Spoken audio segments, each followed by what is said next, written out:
Welcome to episode 92 of Lucretius Today. I'm your host Cassius, and together with my panelists from the EpicureanFriends.com forum, we'll walk you through the 6 books of Lucretius's poem and discuss how Epicurean philosophy can apply to you today. We encourage you to study Epicurus for yourself, and we suggest the best place to start is the book Epicurus and His Philosophy by Canadian professor Norman DeWitt.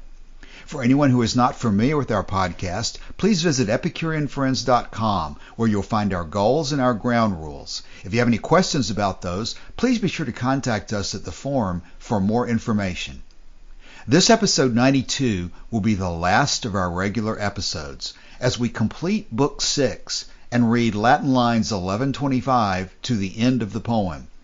We'll discuss our impressions of the Plague of Athens today, and then next week we'll have a recap of our impressions of the entire poem.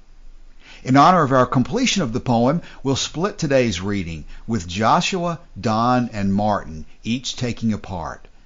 Now let's join our panel reading today's text. One such plague as this, such deadly blasts, poisoned the coasts of Athens, founded by Cecrops. It raged through every street, unpeopled all the city. For coming from far, from Egypt where it first began, and having passed through a long tract of air, and over the wide sea, it fixed at last upon the subjects of King Pandion. Men soon by heaps fell victim to the rage of death and the disease. The head was first attacked with furious heats, and then the eyes turned bloodshot and inflamed. The jaws within sweated with black bloods. The throat, the passage of the voice, was stopped by ulcers. The tongue, the interpreter of the mind, overflowed with gore, and faltered with the disease, felt rough and scarce could move. And when the poison through the jaws had filled the breast and flowed onto the miserable stomach, then all the springs of life began to fail. The breath sent out a filthy smell abroad, like the rank stench of rotten carcasses.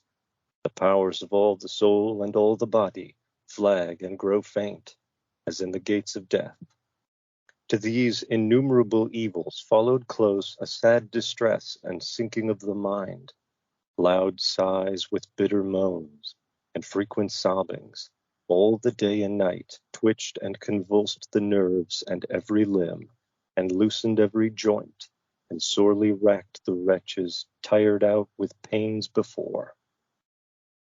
Yet you could not perceive by the touch that the surface of the body was inflamed with any extraordinary heat. It felt only warm to the hand, and looked red all over with burning pustules, as when the sacred fire spreads over the limbs. But all within was in a flame that pierced the very bones. The heat raged in the stomach as in a furnace. No garment ever so light or thin could be endured upon their limbs. They rushed into the wind and cold, some plunging their bodies scorched with the disease in rivers, and naked threw themselves in chilling streams. Some ran with open mouths and headlong leaped into deep wells. The parching thirst, insatiable, so burnt their bodies it made whole showers of water seem no more than a few drops. The pain was without intermission, without end. The body lay quite spent, stretched out, the burning eyes wide open, and without sleep for many a restless night rolled dreadfully about. The physician muttered to himself in silent fear, and leaves the patient in despair, for many signs of coming death appeared. The mind distracted with death and horror, a stern brow, a countenance fierce and furious, the ears tormented with a buzzing noise, the breath thick or deep and seldom drawn, a frothy sweat flowing in abundance over the neck, the spittle thin and dry and yellow as saffron, and the salt matter could scarce be brought up through the jaws by coughing. A contraction of the nerves in the hands and a trembling over all the limbs, and a coldness creeping up gradually from the feet, the nostrils pinched in as at that point of death, the nose sharp, the eyes sunk, the temples hollow, the skin cold and hard, a frightful distortion of the mouth, and the skin of the forehead stretched and shining. Nor did the wretches lie long under the cold hands of death, for they expired commonly upon the 8th, or at the farthest upon the 9th day. But if any of the infected, as some did, escaped with life, either the filthy ulcers breaking or by a most offensive looseness, they fell at last into a consumption and then died. For streams of corrupted blood with grievous headache flowed from his stuffed nostrils, and thus his strength and life ran out, and the wretch bled to death. Such as escaped a sharp flux of filthy blood at the nose, the poison pierced into their nerves and limbs and seized upon their very genitals, and some were so terrified at the approach of death that they suffered the virile member to be cut off to preserve life. Some remained alive without hands and feet, and some lost their eyes, so terrible was the fear of death to these miserable wretches. Some were seized with an entire forgetfulness of everything they did not so much as know themselves.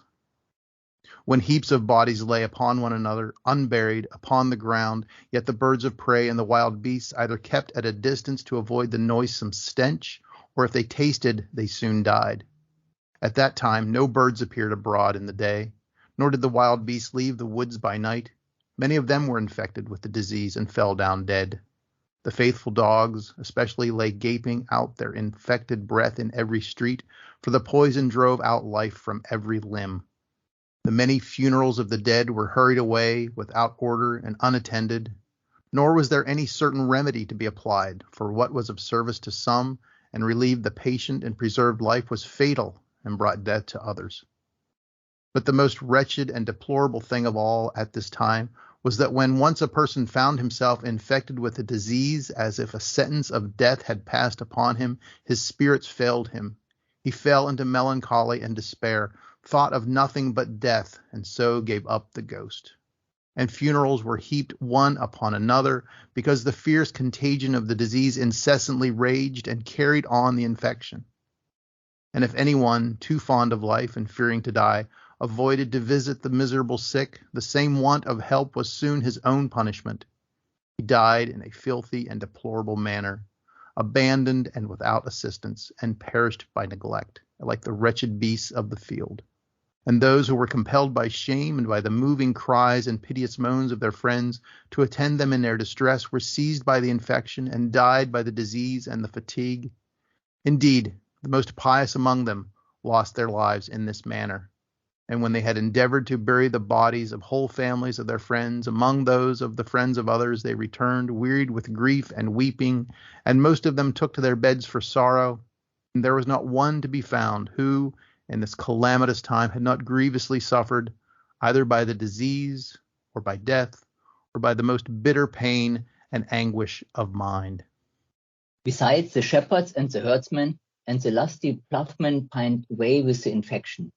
Their bodies lay miserably stretched out in their close, narrow huts, and died of poverty and the disease. You might frequently see the dead parents lying over their dead children, and again the children expiring upon the bodies of their wretched mothers and fathers.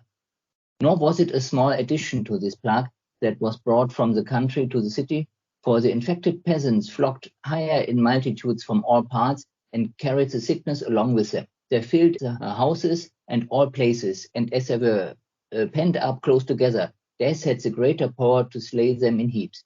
Many bodies lay along in the streets, gasping for thirst, and rolling to the public conduits. They drank insatiably and were suffocated with water. Others you might see in the highways and common places, languishing, with their bodies half dead, horrible with filth, covered with rags, and rotting with the corruption of the limbs. There was nothing but skin upon the bones, and that putrefied with eating ulcers and buried in nastiness. And lastly, death had filled all the temples of the gods with dead bodies. All the shrines of the celestial deities were loaded everywhere with carcasses. The priests furnished these places with such wretched guests. Nor was there any reverence paid to the gods. Their divinities were no more regarded, for the present calamity overcame everything. Nor did the people any longer observe that custom of sepulture they had ever followed, which was to bury their dead in the city. They were all distracted and amazed, and every one buried his wretched friend as the exigency of things would permit. And sudden rage and dreadful poverty drove men into many outrageous action. They would place their relations with violent outcries upon the funeral piles that were raised for others, and light the fire, and often quarrel with much loss of blood rather than forsake the bodies of their friends.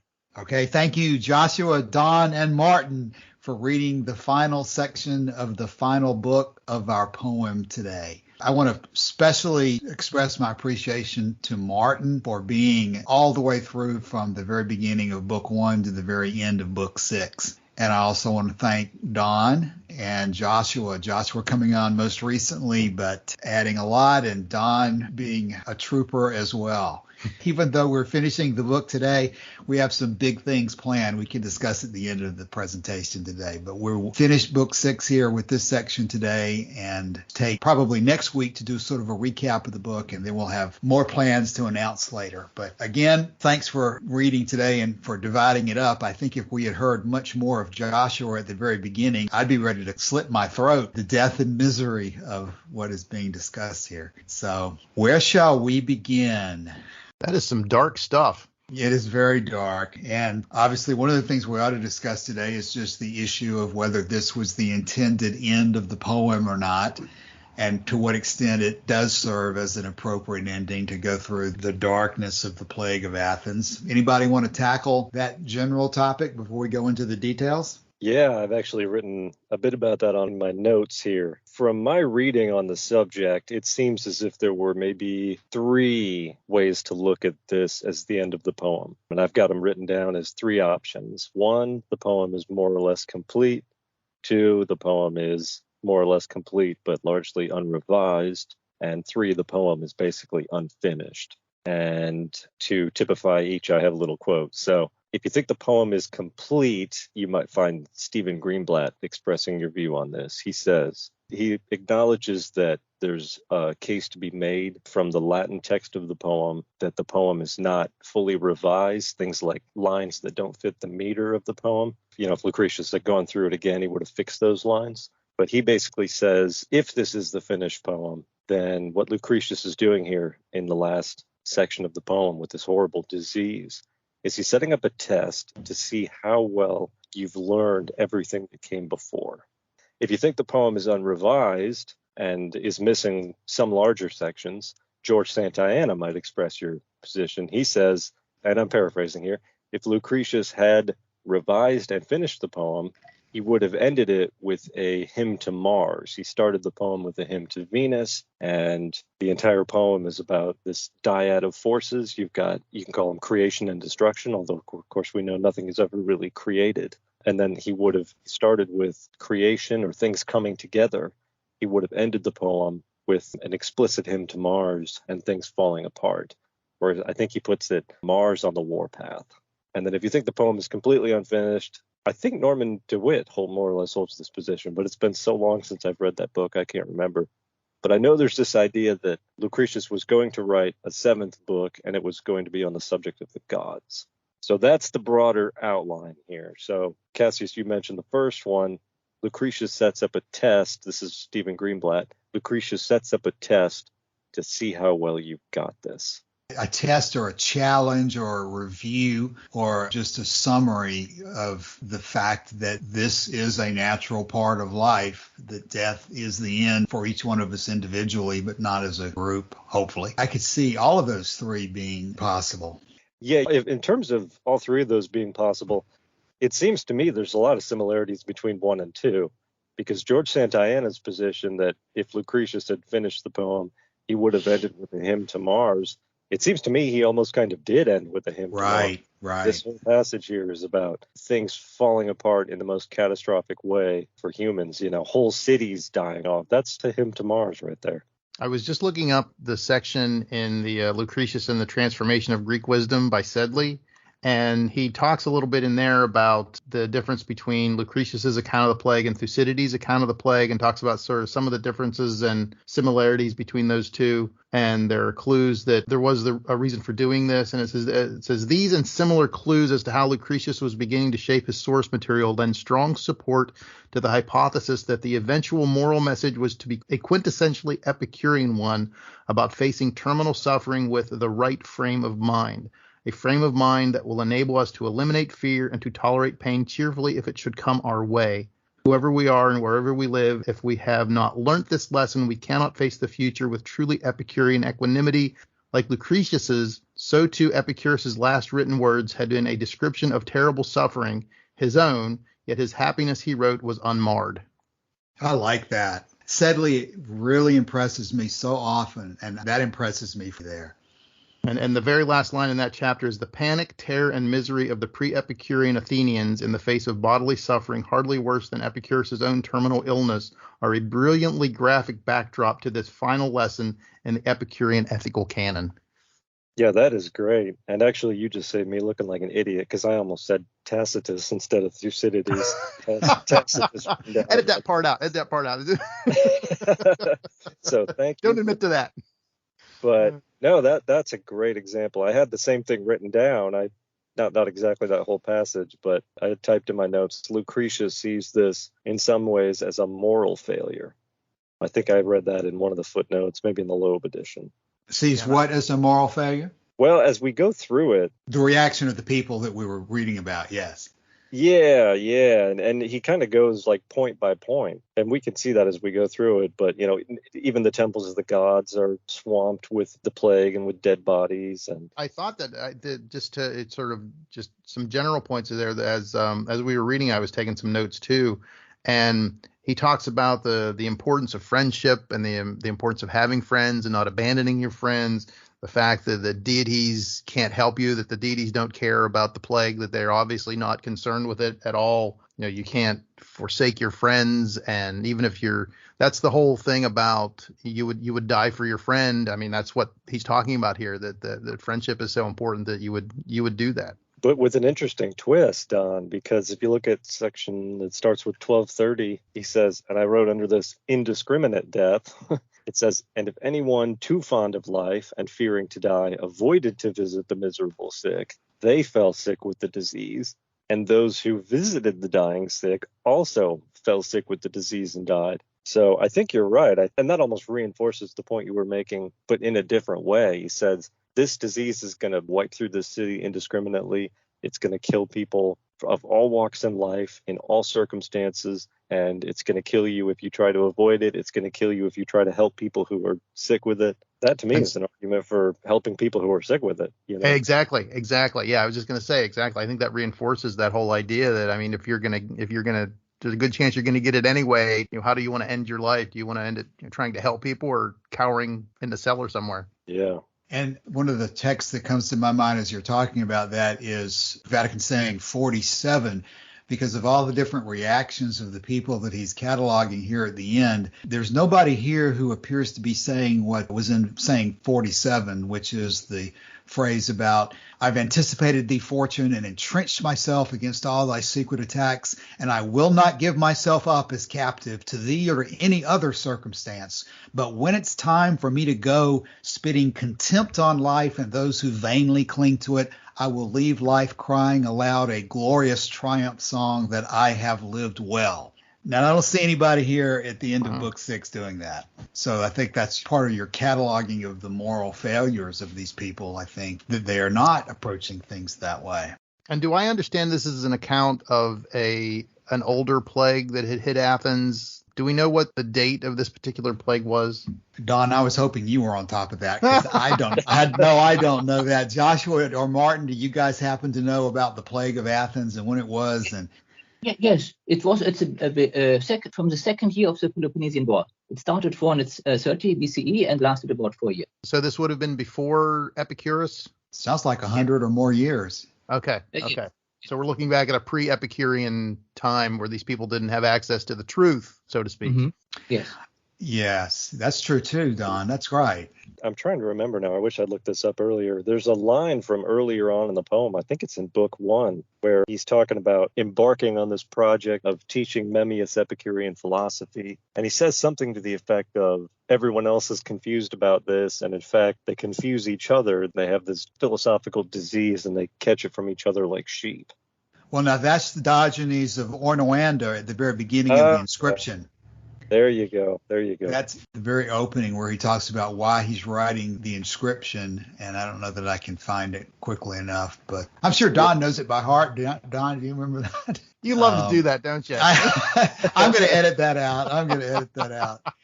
Joshua, here's what you were talking about. It's fragment number 3 from the inscription of Diogenes of Onoander. And it says, quote, having already reached the sunset of my life, being almost on the verge of departure from the world on account of old age, I wanted, before being overtaken by death, to compose a fine anthem to celebrate the fullness of pleasure, and so to help now those who are well constituted. Now, if only one person or 2 or 3 or 4 or 5 or 6 or any larger number you choose, provided it's not very large, were in a bad predicament, I would address them individually and do all in my power to give them the best advice. But as I've said before, the majority of people suffer from a common disease, as in a plague, with their false notions about things and their numbers increasing. For in mutual emulation, they catch the disease from one another like sheep. I'll stop there in the quote. It goes on further. But yes, I didn't remember that he even specifically talked about a plague there. Yeah, I'm glad you were able to find that. I couldn't remember where it came from, but it seems to have some applicability here. Oh, yeah. I thought it was interesting that he brings up the sacred fire again that we talked about several episodes ago.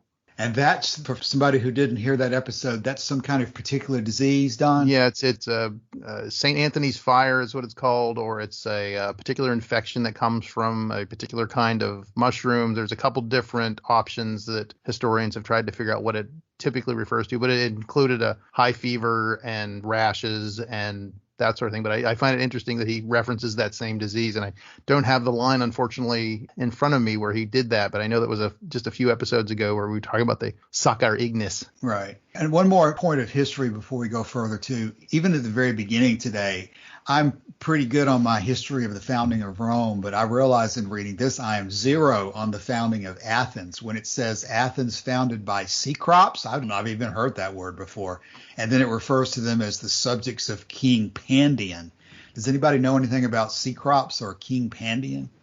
No. Sounds like we have a bunch of Romophiles here as opposed to Grecophiles. According to Apollodorus, he was the first king of Attica. And that's Cecrops or Pandion?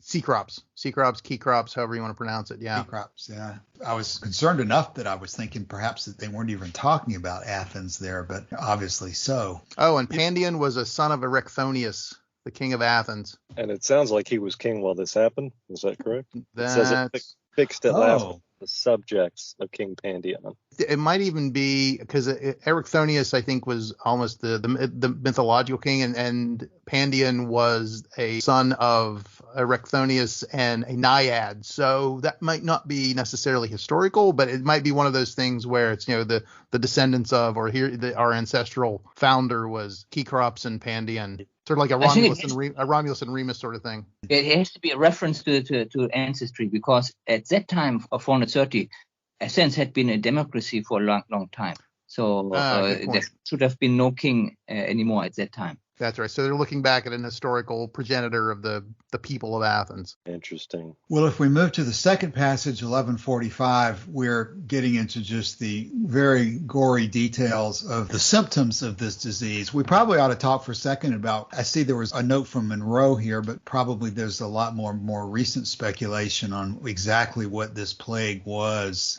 Does anybody have a comment? Or Monroe says that there was a lot of disagreement in his time about exactly what this was, whether it was typhus fever of some kind or Black Death or smallpox or some other form of plague. Does anybody have any information on what we think was the modern diagnosis of this particular plague based on these symptoms? It's still under debate. I mean, there is some hope because a mass grave was found. So there is probably some research going on. So the preliminary finding was typhoid, but then this was criticized that it was done wrongly. So hopefully in a couple of years we'll have some updated results on what I think. My personal favorite from looking through it is Lassa fever. But I mean, I'm not a medical expert. It's just by looking at all the information which was given in context, Lassa fever happens to be, in my view, the best match. What type of fever, Martin? I'm not familiar with that term. Lassa fever. Don, do you somebody? I'm not familiar with that either. How do you spell that, Martin? Lassa. Oh, okay.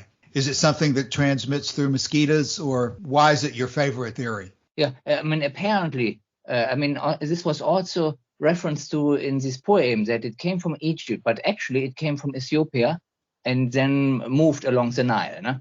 So that one fits to it already, because this one is a fever which occurs in Africa. No? So that means that one would still fit, and there can be a number of animals be the potential carriers with this one, and so that one then could have happened. No? And from the symptoms, it would then be fever, chills, headache, nausea, vomiting, raised bumps in the skin, oral ulceration, rashes, and dizziness. And left untreated, it kills the sufferer within 7 to 26 days. So even these 70-something days pretty much fit.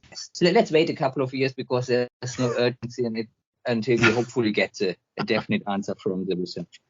Yeah, and it says one of the most common complications of Lassa fever is deafness, and he talks about the ringing in the ears too in that description of symptoms. Well, does anybody want to pick out any particular symptom they would like to discuss? I know, Don, you've been waiting to get to this episode here, so any particular part of the symptoms? I specifically, it had been a long time since I read this, and I specifically did not read it ahead of time for the episode, because I wanted to have an immediacy of the detail.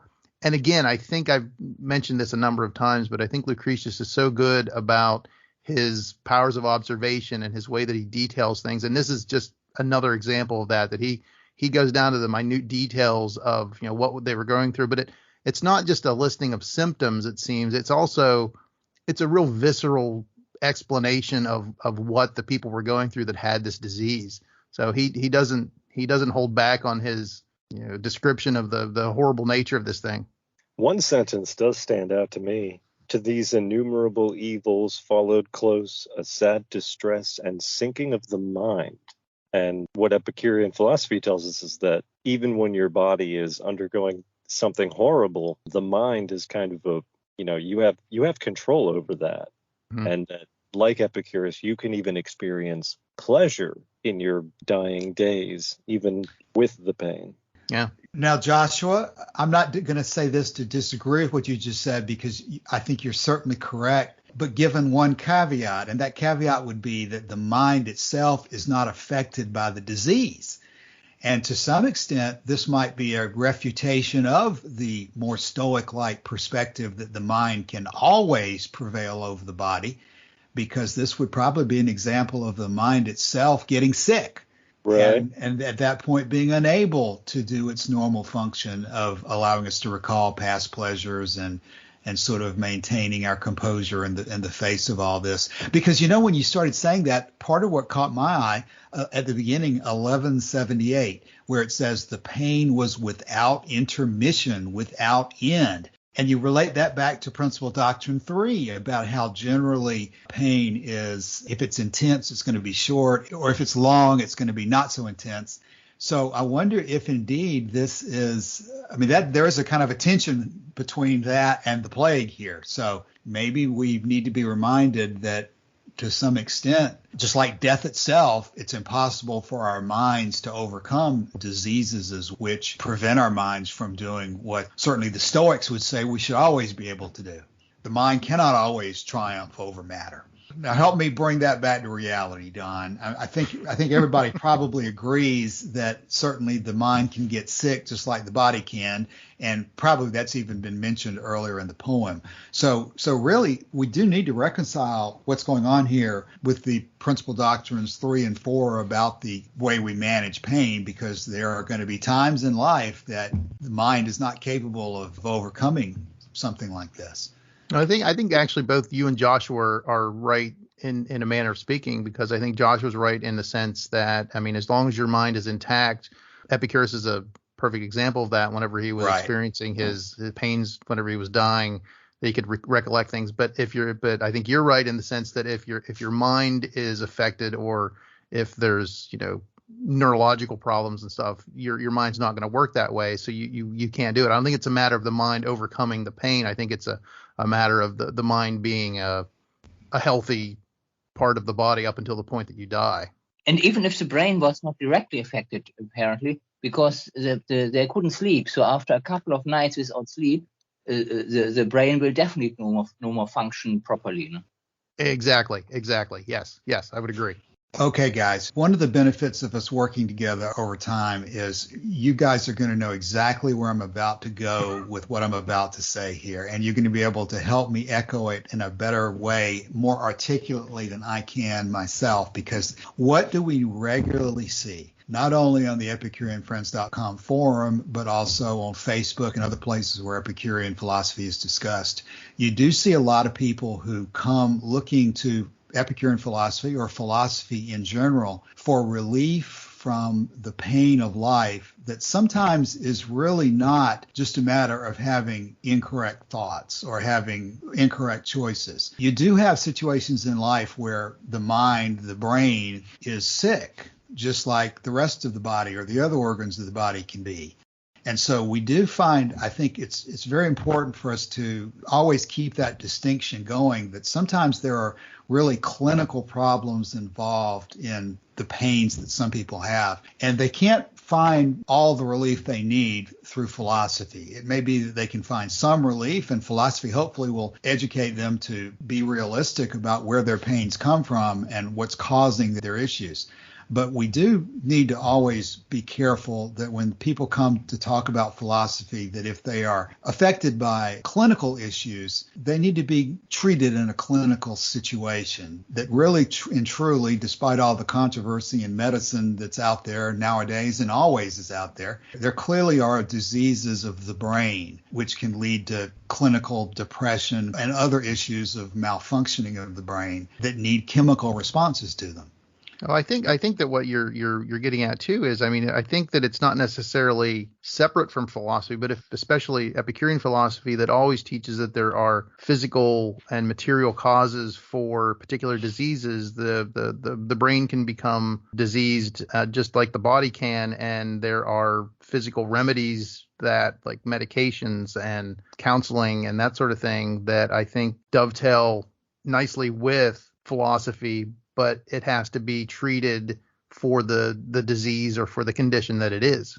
Right. People on both philosophy and religion, even people can have guilt complexes through religion. They feel like they're bad people. They've done something wrong, and they go spiraling down in this self-reinforcing disease of condemning themselves and never seeing any hope or light at the end of the tunnel. And if you just continue to spiral down almost like an airplane in a dive that can't get out of it, you've got to be realistic about what's put you into that in the first place and find a way to break free from it. And I think if it's behavioral things that, philosophy can help with that.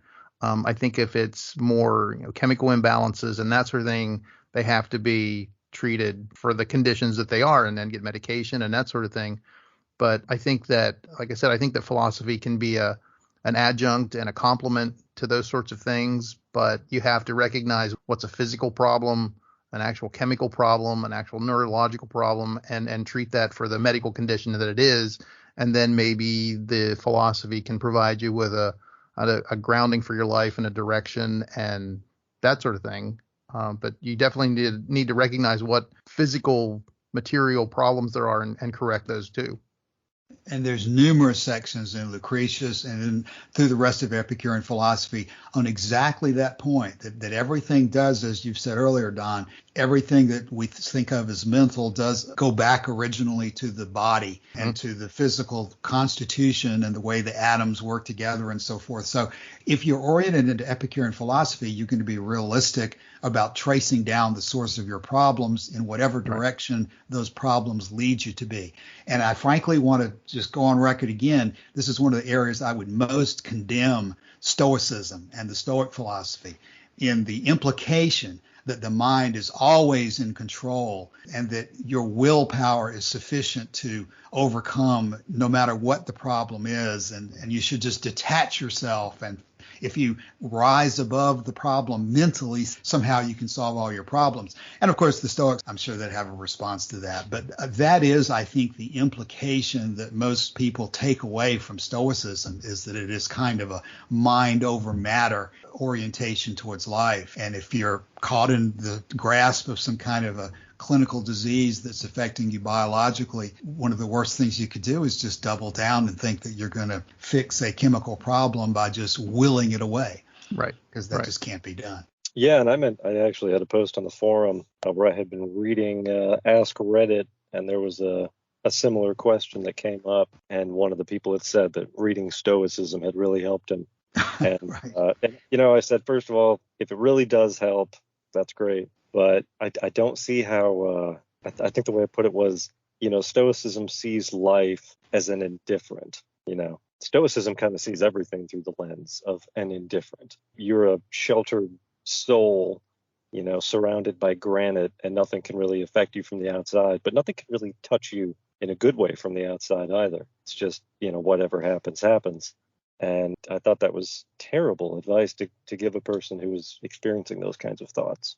Yeah, that's the thing. I've recently been thinking too that I forget what article I was reading or what book I was reading, and they were talking about the fact that Stoicism, I guess we're getting off on a tangent here now, but Stoicism, the ancient variety, was predicated on the fact that you were directly related to Zeus as far as being a cog in Zeus's machine. And so you had a particular purpose to fulfill in Zeus's creation of the world. And that's what you could, whatever happened to you was a direct result of being, you were fulfilling your position in that mechanical universe that Zeus had created. So, you buck up and, whatever comes your way, that it was supposed to come your way.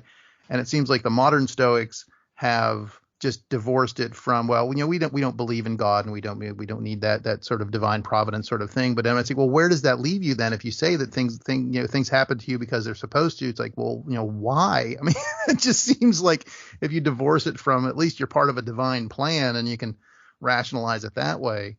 It's like, okay, well, at least you have a divine purpose and that sort of thing. But if you divorce things from that divine purpose, I'm like, then what do you got? Right. They've divorced it in significant part, in my view, because they see exactly the problem we're talking about right now. Because in my mind, Epicurean philosophy is almost revolutionary against much of the mainstream of Greek philosophy. In my view, Stoicism is a doubling down on the traditional Greek philosophy that these people at the time of the plague would have held as a common viewpoint because of the things you just talked about, the Zeus and the divine guidance and the fate and so forth. Those things which the modern Stoics have attempted to distance themselves from in Stoicism were essential to the formation of the Stoic view. They were just trying to carry the traditional viewpoints of Plato and Aristotle even further by focusing on virtue the way they were. But I think definitely we can analyze, and that's what we are doing today. We're analyzing this final section here as a rejection of that traditional viewpoint that the gods are in control and the gods are going to save us. Because here we see that the dead are piling up in the temples. Exactly. And that fate is somehow divinely set to be to our benefit. And yet here we're seeing just the most terrible outcome that could possibly be. This is one of those things where it's a repudiation of, everything happens for a reason. Right. And we get to it when we get down to, I believe it's 12:30 or so forth. But the idea that when we realize that we're going to die, that all of a sudden causes us to fall into despair and eventually to almost commit suicide. There's a section on that earlier in Lucretius as well. But Epicurean philosophy takes the reverse position on that. It doesn't kill our spirit to realize that at some point we're going to die. We're all born with the death sentence, is in one of the Vatican sayings, I think attributed to Metrodorus. But just because we realize that doesn't kill our spirit, but it should invigorate us to use the time that we have more vigorously and more intensely than we otherwise would do, because we're going to face an eternity in which there's no possibility of any pleasure. We can take comfort that there's not going to be any pain either, but, that's kind of a small comfort if we've turned around and have to think at the end of our lives that we've largely wasted it and not pursued the types of pleasure that are available to us.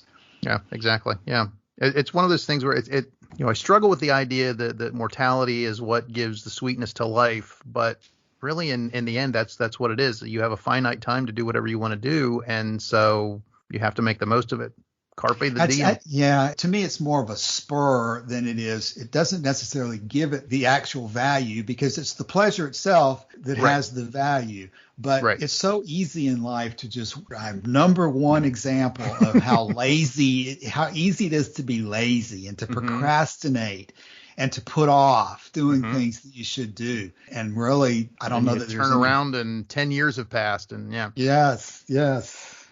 All sorts of songs and artwork and so forth you can summon for that particular point about how time goes by so fast and the good things that you wish to appreciate are not here but for a brief moment. And like you said, seize the day from. And I think it's so important too. Whenever I say that, I always feel like I have to put the asterisk and then make a big footnote whenever I mention that in conversation. But I find it so interesting to go back and look at that whole carpe word, that it doesn't mean seize has such a violent sort of connotation to it for me, but it's more of a, pluck the ripe fruit or, harvest the right grain. And, it's more of a, harvest and pluck and that sort of thing rather than seize. Seize always strikes me as like, I gotta go. Whereas it's like, no, slow down, savor the moment, that sort of thing. Right. Joshua, the more I think about this, the more I really do like the observation you brought earlier from Santayana about this is essentially a mirror of Book One, and Venus in charge of organizing the pleasures of life is being mirrored by Mars or whoever else you wish to think about as organizing the destruction of life. Oh, yeah. When I first read that essay, I have a lot of problems with that essay, but when I read that line, I'm like, that is genius.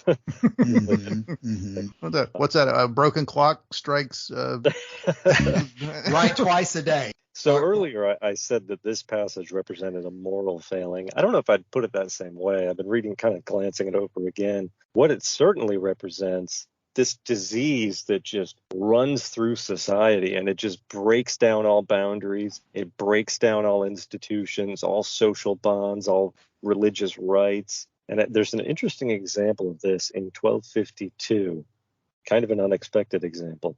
He says, besides, the shepherds and the herdsmen and the lusty plowmen pined away with the infection.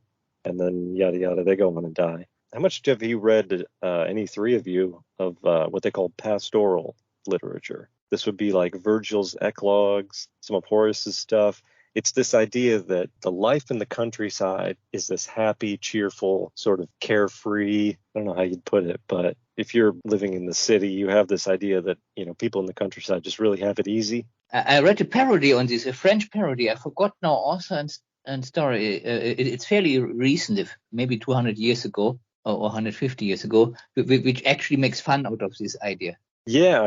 And actually, there's actually a parody of The Lord of the Rings that kind of does the same thing.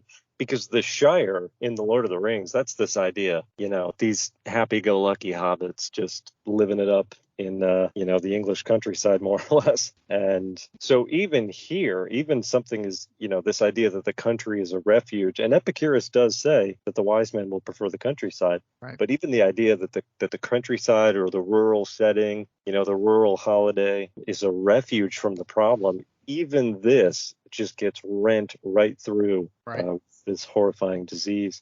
And you can see it in the temples, you can see it in family relationships and relationships between friends, even in the idea of what they call the pastoral ideal, just gets destroyed by this disease. The city, the country, the high, the low, the parents, the children, everything is just afflicted. Yeah.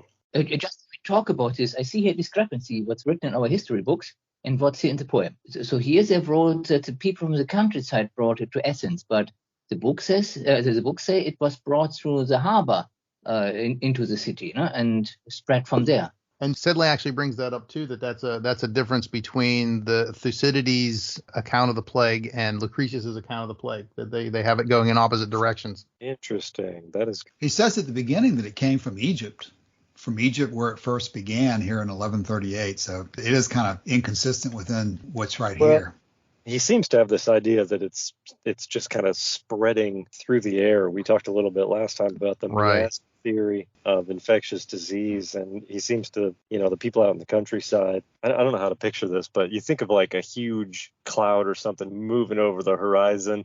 Or like in Pearl Harbor, if you ever watched that movie when the planes start flying in and it's like the people out on the farms who look up and see them first. Yeah, Tora. Yeah. There you go. There you go. So the idea that something's like coming in from another country and the first people who are going to experience it are going to be the people in the country. And then they end up bringing it into the city. But almost certainly, Martin is right. This is rats and fleas or whatever bringing it in on ships. Yeah, the paragraph in Sedley, he says his one further discrepancy is that where Thucydides describes the crowding of country dwellers into the city, Lucretius instead gives the impression that the plague spread death into the countryside. And then Sedley says, I imagine that this deliberate shift prepares the ground for a warning about universality. Such sufferings are not a hazard exclusive to civic life, but one which every human being must be prepared to confront and deal with. Boy, Sedley's really doing well there at the conclusion. I'm going to have to read that book. And that is Lucretius and the Transformation of Greek Wisdom by David Sedley, published by Cambridge University Press. The book that I would most like to read and have not even begun. It is fascinating. Well, I don't think we're ready to begin closing comments yet. And I know I have one more thing on my mind that I may say for the closing, but we really have not done a great job of going paragraph by paragraph today. But before we even start thinking about closing, does anybody have another section of the actual text here to pull out that we haven't done yet? Certainly, we've commented on many of them, such as the bodies piling up in the temples. Mm-hmm. Here's one, and it's actually the very final passage. Why he chooses to make the final words of the poem a discussion of fighting over funeral pyres. This is in many articles also nowadays that professional writers, they after they finished everything, they make a pun, and I think it's the same because compared to all these cruel things happening, it's just ridiculous that people fight over pyres. That's a good point. I do like, and I've been curious about this for a long time. I've even flipped to the back of the book before to see, like, what does he end on? And it's interesting to me, at least in this translation, the last word is friends. Oh, wow. Because I was hoping, earlier on, and I mentioned, I think 2 episodes ago, that we saw the last use of the word pleasure. I was interested before to see if pleasure made an appearance in the last lines of the poem, but it doesn't. Instead, it's friends. Well, we'd have to check. Monroe and Bailey indicate the last word is bodies, which would also be potentially be applicable too. So we'd have to check the Latin. I was checking the Latin, and actually on the Perseus and the lobe actually have 2 different words at the end, it looks like, which I'm not quite sure what is going on with that. Don, I was worried you were going to just walk in and prove my pleasure theory. Like, actually, I checked on the Perseus, and you're wrong. What are the options, Don? What are the alternatives? Well, I mean, it looks okay. So I'm looking at the Perseus one here, and let me just double check that I'm in the last line in Perseus is nec mors nec luctus temptaret tempore tali. And the Loeb edition that I'm looking at is Rixantes potius quam corpora decererentor. So it's a completely different last line, and I don't even see the Tali listed in the Loeb edition, which is just kind of freaking me out here. Because they basically end on the same. The English translation is basically the same about the pyres and that sort of thing, but the Latin is nowhere even close. Quam corpora, then the bodies, and decererentur must be the abandoning that these guys are referring to. So maybe abandoning is, at least under the Loeb translation, the Latin last word is probably the abandon, what gives rise to the abandon. Do we care enough to look up Martin Ferguson Smith? Yeah, so at least in the Loeb, then the last word does mean leave, depart, forsake, abandon, give up, let down. So I find it kind of interesting that at least in the Loeb, the very last word has to do with departing and leaving. So it's like the very last word of the Latin is like, thanks for coming. See you later. Yeah. And what did you contrast the first word, Joshua, as being of the poem? Was it Anatum genetrix is the first word? Yeah, that just means like mother of Aeneas or mother of Ever. So the very first lines are about being born, and the very last lines are about going away. Interesting. Yeah. How about that? Does that work? That's good. That's it. That works. Yeah. Just in case anyone's curious, Humphreys ends the poem this way. He says, sudden need and poverty persuaded men to use horrible makeshifts. Howling, they would place their dead. He doesn't even say friends They would place their dead on pyres prepared for other men, apply the torches, maim and bleed and brawl to keep the corpses, meaning their corpses, from abandonment. So he uses abandonment as his final word? Yeah. The one that appeals to me the most is that the beginning is about motherhood and being born, basically, and then the end is dying. Yeah, that's why I'm really skeptical of the idea of there being a seventh book, because 6 books has such a nice symmetrical feel to it. Don, I totally agree with you. I've never really been for this idea that there was a lost seventh book. I detect raging Pythagoreanism coming into you guys in terms of analyzing this numerically, so I'm not sure I agree with that. No, it's poetically. It's poetically. It's poetic symmetry. I tell you, I would have liked to read the Hymn to Mars if Santayana was right and that had ever been written. I think that would have been great. Okay, we're probably coming to the end of this episode and the end of the book, at least for those who are following our podcast. Next week, we're going to have one more episode. I don't believe we're going to have the pleasure of having Don with us, but Martin and Joshua and I are planning on having one more episode on Lucretius before we move on to another topic. But for now, why don't we begin to think about our closing topics for today and for the book? Before we say that, because I'm always going to go to Martin first for his closing thoughts, but does anybody have anything else to add in general, or maybe I should say specifically, before we conclude with our general comments? I just wanted to talk for a minute about Epicurean funerary rites, because this is a topic that I find interesting for some reason. Certainly we know that the Roman Epicureans, whether they were individuals or in communities or small groups or whatever it happened to be, they had a phrase that they liked to put on their tombstones, or have put on their tombstones after they died. Yes. And it's I got to make sure I typed this out from memory. Did I get it right? It's non fui, non sum, non curo. And what that means in English is, I was not, I was, I am not, I do not care. That strikes me as very strongly Epicurean. Yeah. It actually I kind of contrast that with another idea. This is a story that I've always kind of liked. In fact, Diogenes the Cynic. There's a lot of interesting stories about Diogenes the Cynic. In one of them, he is questioned by his townspeople as to what they should do with his body after he dies. And his response is, just throw it over the city walls.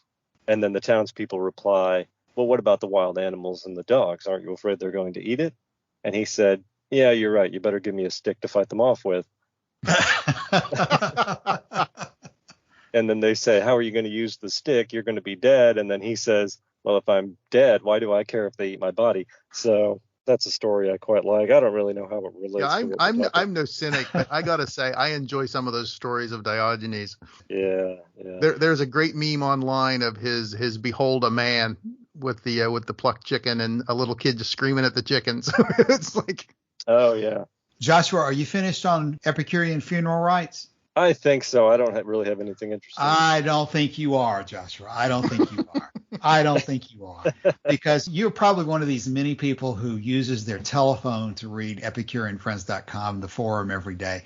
But for those really who are rigorous, who use a desktop or a laptop, when they go to our homepage, over on the right-hand side of our homepage, every time you visit the forum, you'll see the graphic that is there in honor of, I'm going to butcher the name, Amrinder Singh. That's one of the graphics I put up several years ago, because over the years, I believe Martin was around when he was here, but Amrinder Singh was someone who lived, I believe it's in Australia, and he got involved on the Epicurean Facebook group, and he has a excellent picture that he made of himself that's on the front page. He was a flyer of ultralight airplanes, and unfortunately I'm using the word was in the past tense, but he took a picture of himself with the leaping pig that was on the back of the helmet that he had made for his ultralight flights. And unfortunately for us all, he had an accident on March the 10th of 2017 and passed away. And we eventually found out a little bit more because his daughter has come to the Epicurean Friends Forum and is a participant there sometimes. We hear from her occasionally, hopefully more in the future. But on that graphic, I put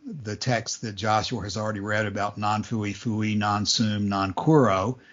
But there's another one in the Latin inscriptions that are out there, and Don is going to have to help me with this because I don't know if you're able to see what I'm talking about right now, Don, but there is another preserved inscription from another funeral stone, which has the name of the person, then it says, Has sedes tuitur ex Epicureio gaudegunte coro, but it's something about the Epicurean choir singing. It's being watched over. This grave is being watched over by the Epicurean choir singing, I think is the general interpretation of that. So there is at least one. I don't guess the non-fui fui has a reference to Epicurean philosophy, but this other inscription actually mentions the word Epicurean in it. And so you would have that reference as well if we were talking about Epicurean funeral rites. And of course, as we've previously talked about, you'd also have Vatican saying number 47 about leaving life with the glorious triumph song that you've lived well as being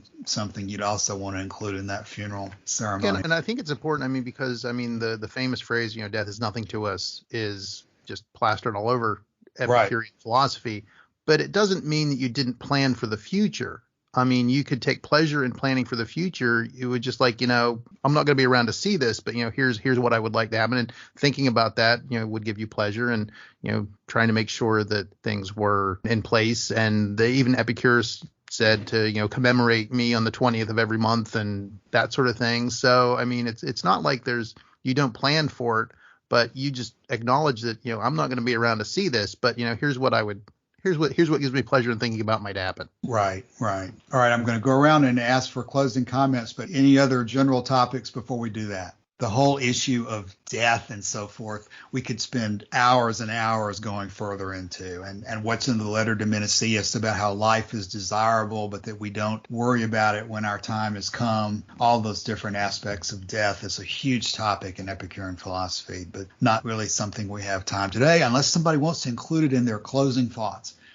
So, Martin, closing thoughts. Instead of a closing thought, I just wanted to ask, because while I was talking about the Lassa fever, my connection dropped. So what was the last thing you could hear from me? I think we heard everything. There might have been a slight gap, if I recall correctly, but what I heard made sense. Does anybody did anybody hear a gap we need an explanation of? It did make sense to me. I think the last word got kind of half of the last word got dropped. And then there was a gap because we wasn't sure if that was the end or not. But I think it made sense to us at the time. But I totally don't remember.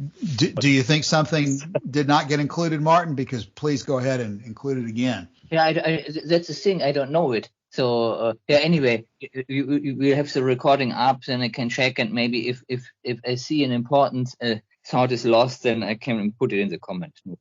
That's correct, because unlike death, we have another opportunity. Once the podcast is over, we can expand and supplement our comments in the continuing discussion. Okay, for me, that's all already. All right. Don or Joshua, who prefers to go first? I do have one thing. Okay. This kind of expands on what we were just talking about with the funerary rites and the inscriptions and all that. There is an epigram that mentions Epicurus by name. Epigrams were usually, in earlier history, they were actually inscribed onto walls or tombs or whatever. It later became just an art form that wasn't inscribed on anything. They just called them epigrams because it developed, the art form of the epigram developed from the practice of the inscription. So we don't know. I don't know if this was actually inscribed on something or not, but let me read it to you. It's from Menander, and Menander was the same age as Epicurus. He was an Athenian citizen like Epicurus, and they both served their 2-year military training, the requisite, whatever they called that every male Athenian citizen had to do at about the age of 17. They had to go for 2 years and do, drill instruction. And so Menander and Epicurus were doing this at the same time. So Menander wrote the inscription, and it says, "Hail, you twin-born sons of Neocles, of whom the one saved his country from slavery, the other from folly." So the son of Neocles who saved his country from slavery was Themistocles. And of course, the son of Neocles who saved his country from folly was Epicurus. And these are two different Neocleses, by the way. Their dads just happen to have the same name. That's a great observation. That's very cool. Closing. Yes. Anything further, Joshua, or ready for Don? Oh, I'm ready for Don. Okay, Don? Well, I had to look up your Epicurean choir thing, and I found an article from JSTOR real quick that says that the person who it commemorates was an Epicurean in Naples, and he is shown by his cognomen to be a freedman from Syria, as the name Horanus is Semitic and recurs actually in Second Maccabees. So it's actually it's from Syria. But it says that the full inscription from the 1st century BC was Gaius Stalius Hauranus watches over this abode, one of the joyful Epicurean chorus. So that line, ex Epicureo gaudiagente coro, is translated as one of the joyful Epicurean chorus. So I think that we can all be glad that we're part of the Epicurean chorus as well. I am glad you said that, because I certainly butchered and did not realize that the joyful was in there. And that is certainly one of the themes that I like to follow through Epicurean philosophy, is that the joy that's in it is an important part of it. Gaudiagente. Gaudiagente, yeah. All right, Don, anything else? Nope, that is it. I think that Lucretius is such an amazing piece of work that he's given us through On Nature of Things, and to have been able to be part of this whole project of going through the entire poem was both an honor and a pleasure. So thank you for including me. You're very welcome. I'm glad you were with us, and we very much appreciate it. And in fact, one of the last thing that I would say today would be to pick up on something that I think you said earlier, Don, and it also plays right into what Joshua just read, because I think I've probably myself used the words today that some of what we're reading in this last section is a moral failing of the people who are involved. And as I think about that, I probably would use a different expression, because when I think of a moral failing, I think of people who know better or should know better, and who don't apply their information and their knowledge correctly to deal with the current situation. But as I don't remember if it was Don or Joshua has brought up, this plague occurred 100 years or more before Epicurus. And playing into the recurring theme of Epicurus almost being a savior of humanity, and the beginning of Book 6 itself explicitly talking about Epicurus in those terms, I think that would be one of the things to take away from here, is that this disastrous series of traumatic events and despair and giving yourself away to death and piling up bodies in the temple was going on among a people who were not Epicureans, who didn't have the benefit of having studied Epicurean philosophy in their life, and who were afraid of death, and who were afraid of the unknown, and did not have the resources of intellectual study and character that come from what we gain from Epicurean philosophy. The Epicurean worldview, not just a totally intellectual position, but a visceral feeling about life and the way the world should operate, the way the world does operate, and our part in it. And that through Epicurean philosophy, we don't fall victim to the same kind of despair and nihilism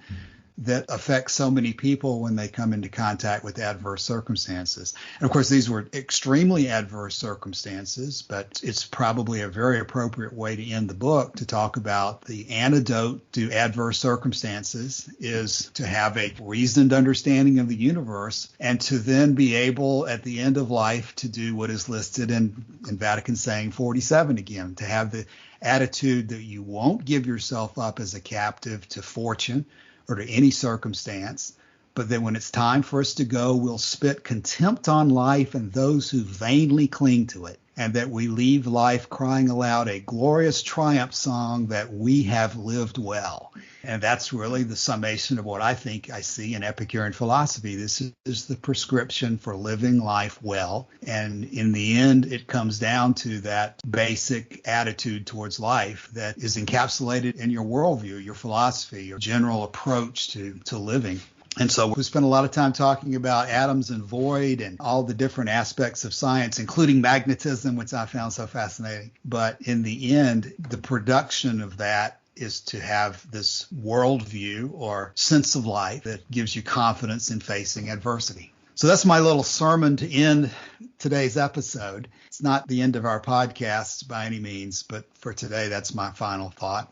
Anybody have anything else before we close today? Sounds like a good place to stop for me. All right, guys. Again, Joshua, Martin, and Don, thank you very much for all of your effort in participating in these podcasts. We have a long way to go, and hopefully we'll do this many, many more times into the future. But it's something of a milestone to have completed over 90 episodes going through Lucretius from start to finish, and I hope a lot of people have gained a lot from this besides me. And thank you to all of the other participants that have been part of this as well, previously too. So.